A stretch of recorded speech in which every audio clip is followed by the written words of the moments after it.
invité par le collaborateur M. Abdoulaye Thiam, avec qui on travaille dans le cadre de la coalition Benno Bokk Yakaar que je dirige. M. Thiam a bien voulu donc organiser un tournoi pour les jeunes de Haute-Escale, 4 équipes, à qui il a doté 4 maillots au départ avant même le match, et pour qui également il a préparé des lots très intéressants et un trophée pour en tout cas vraiment motiver et encourager les jeunes. Et une chose que j'apprécie à sa juste valeur, parce que la jeunesse est l'avenir de Ndiaganiao, la jeunesse est l'avenir du Sénégal.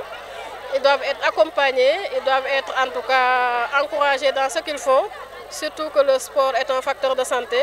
Donc pour dire que je salue cette initiative qui entre également dans le cadre des programmes du chef de l'État, PSE Jeunesse 2035, où vraiment il y a lieu de voir tout ce qui entre dans le cadre de l'accompagnement des jeunes et les mettre en œuvre dans les différentes localités. Et cette activité que M.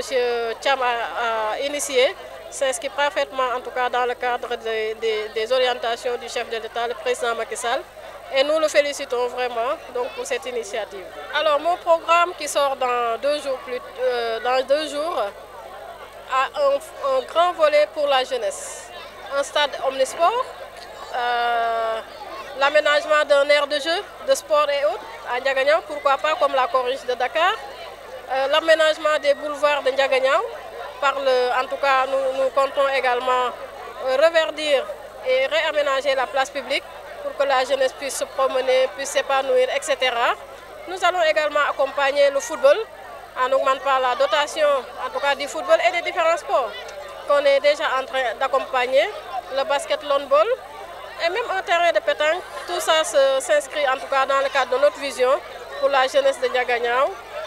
Entre autres, ça c'est dans le cadre du sport et des loisirs. Sinon tout ce qui est emploi, formation professionnelle, entre autres également destiné aux jeunes, également constitue nos priorités et figure parfaitement dans notre futur programme de développement de Ndiaganiao, appelé programme Ndiaganiao émergent ou Yokkute Ndiaganiao. C'est déplorable de voir ce qui se passe parfois dans les stades et je pense que ça entraîne parfois des pertes de vies humaines et je pense que les jeunes qui le font finissent même par regretter.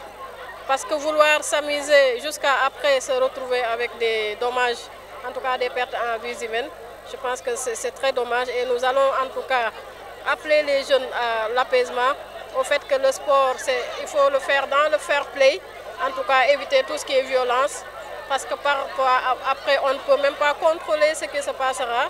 Donc vraiment nous appelons la jeunesse à être fair play, qu'ils sachent que le football c'est un jeu.